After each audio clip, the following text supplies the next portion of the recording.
कोई भी कार्य करने के लिए एक होनी चाहिए श्रद्धा और दूसरा होना चाहिए विश्वास।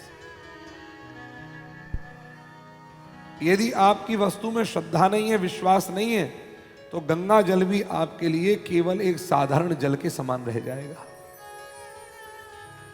देखो सज्जनों, कथा में इतने लोग बैठते हैं, सुन कौन पाता है जानते हैं? कथा में सुनता कौन है? श्रद्धा सुनती है। और सुनाता कौन है? विश्वास सुनाता है। अगर श्रद्धा नहीं है तो कथा में बैठोगे लेकिन कथा भीतर नहीं बैठेगी। हर चीज का एक समय होता है। कथा सुनने के, अच्छा एक बात बताओ, हर चीज समय पर शोभा देती है कि नहीं देती है? शौच के समय शौच जरूरी है, स्नान के समय स्नान जरूरी है, सोने के समय सोना जरूरी है, उठने के समय उठना जरूरी है, प्रसाद पाने के समय प्रसाद पाना जरूरी है। तो कथा सुनने के समय कथा सुनना जरूरी है। और ये सबसे महत्वपूर्ण है। शंकर विश्वास है, पार्वती श्रद्धा है।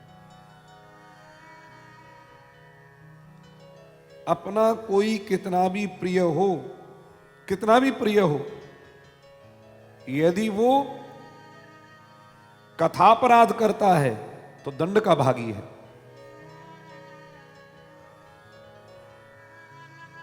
इसका प्रमाण स्वयं श्री हनुमंतलाल, जो भगवान के अत्यंत प्रिय हैं और श्रीमद् भगवत गीता के उपदेश के समय केवल ऊपर बैठ गए रथ की ध्वजा में।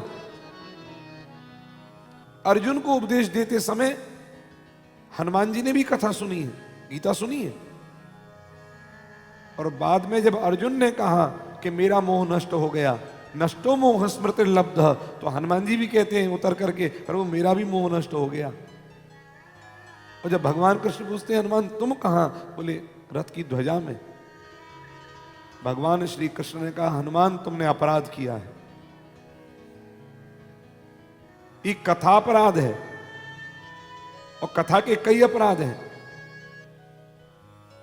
वक्ता से ऊपर बैठ के कथा नहीं सुने, अश्रद्धा का भाव रखते हुए कथा ना सुने, हास विनोद परिहास करते हुए कथा ना सुने। कथा में विघ्न पड़ता है तो ब्रह्म हत्या के बराबर पाप लगता है।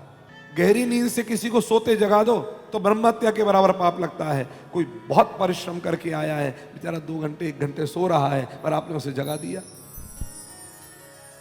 निद्रा भंग कथोच्छेद, ये सबका सब ब्रह्म हत्या समम स्मृतः।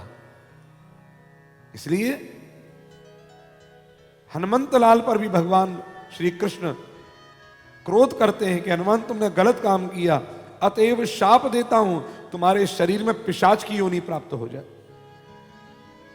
और हनुमान जी को पिशाच बनने का शाप लगा।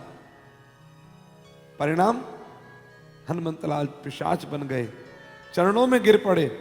जिनके नाम को सुनकर के भूत पिशाच निकट नहीं आवे, वो हनुमान को पिशाच बनना पड़ा। किसके लिए? कथा अपराध के कारण। इतने प्रिय हैं जिनको भगवान स्वयं ये कहते हैं हनुमंतलाल तुम मम प्रिय भरत समभाई, तुम मेरे भरत के समान प्रिय हो, लेकिन उसके बाद भी अपराध करने पर हनुमान को पिशाच बनने का शाप। हनुमंतलाल चरणों में गिरते हैं, प्रभु जन्म जन्म का सेवक हूं, अपराध हो गया मुझसे अनजाने में, लेकिन आपने इतना बड़ा शाप दिया पिशाच बनने का। बोले हनुमान मेरा शाप लौट नहीं सकता। और एक बात याद रखो, तुमको यदि ये दंड नहीं दूंगा तो संसार क्या कहेगा?